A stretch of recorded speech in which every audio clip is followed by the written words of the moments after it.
প্রায় ৩ দশক ধরে ধামরাই উপজেলার কুল্লা ইউনিয়নের রূপনগরে বেদেপল্লী থাকলেও এতদিন কোনো জেলা প্রশাসক সেখানে যাননি। দীর্ঘ ৩০ বছর পর প্রথমবারের মতো বেদেপল্লীতে গিয়ে বাসিন্দাদের খোঁজখবর নিয়ে তাদের পাশে দাঁড়িয়েছেন ঢাকা জেলার প্রশাসক ফরিদা খানম। বৃহস্পতিবার ধামরাই উপজেলার বিভিন্ন কর্মসূচির অংশ হিসেবে রূপনগরের বেদেপল্লীতে যান তিনি। এ সময় বেদেপল্লীর ৬৩টি পরিবারের মধ্যে শুকনা খাবার বিতরণ করা হয়।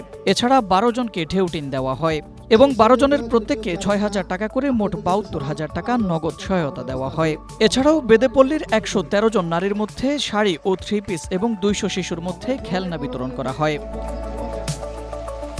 বসুন্ধরা কিংবা জলসিঁড়িতে অ্যাপার্টমেন্ট কিনুন ভাইয়া হাউজিং থেকে। জেলা প্রশাসক ফরিদা খানম বলেন, সমাজের কোনো মানুষ যেন উন্নয়ন ও সরকারি সেবার বাইরে না থাকে, সে লক্ষ্যেই প্রশাসন কাজ করছে। পিছিয়ে পড়া জনগোষ্ঠীর জীবনমান উন্নয়ন এবং তাদের সন্তানদের শিক্ষা ও স্বাভাবিক বিকাশের সুযোগ নিশ্চিত করতে প্রশাসনের পক্ষ থেকে প্রয়োজনীয় সহযোগিতা অব্যাহত থাকবে।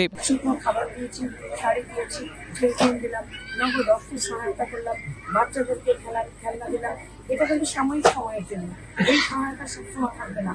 আমরা চাই তাদের সহায়তা সাস্টেইনেবল, তাদের যে ডেভেলপমেন্ট, এটা একটা টেকসই ডেভেলপমেন্ট হোক, সেজন্য সরকার তাদের পাশে আছে। এছাড়া উদ্যোক্তা ও আত্মকর্মীদের মধ্যে ঋণ বিতরণ, বিভিন্ন শিক্ষা প্রতিষ্ঠান ও স্পোর্টস ক্লাবে ক্রীড়া সামগ্রী, সুবিধাবঞ্চিত শিশুদের জন্য পরিচালিত স্কুলের শিক্ষা উপকরণ, প্রতিবন্ধী ব্যক্তিদের মধ্যে হুইলচেয়ার এবং 3টি প্রতিবন্ধী স্কুলের শিক্ষা উপকরণ বিতরণ করা হয়। Ahmed Imtiaz, Asia post.